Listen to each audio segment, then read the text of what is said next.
İyi otur abi.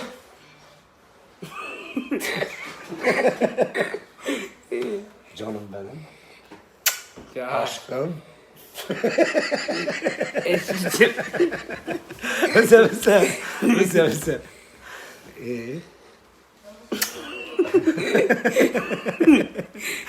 Kerem. Ne?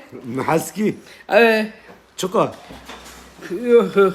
Eş kadına böcele. Şaka sağ ol. Saçı. İlacı basıyor. Çen. İkimiz. Mesela. Kerem. Aşık buya. Nabi evvali ucu gözde ya.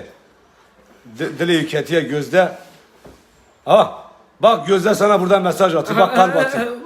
Bak Gözde diyor ki ben Kerem'e aşık olmuşum. Hadi. Kalbini göster, kalbini göster.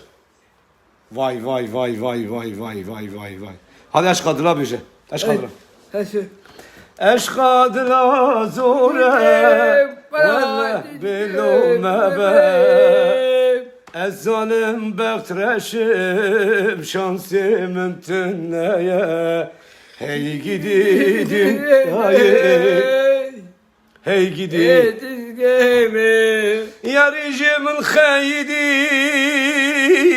naşili selavo serime bahevuk hatta vi gava şavim fiket istirketi çava ki sebep bulme mala vanne ava hadi Becan Hadi. maç. Oh. Kerem Gözde'ye aşık olmuş değil mi Kerem? Evet. Gözde'yi ne kadar seviyorsun? Ben de sözde. Gözde'yi ne kadar seviyorsun söyle. Abi. Gözde'yi ne kadar seviyorsun? Çok mu az mı?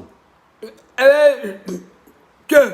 Ölüyorsun onun için he? Evet. Nasıl ölüyorsun? Hele göster. Yok.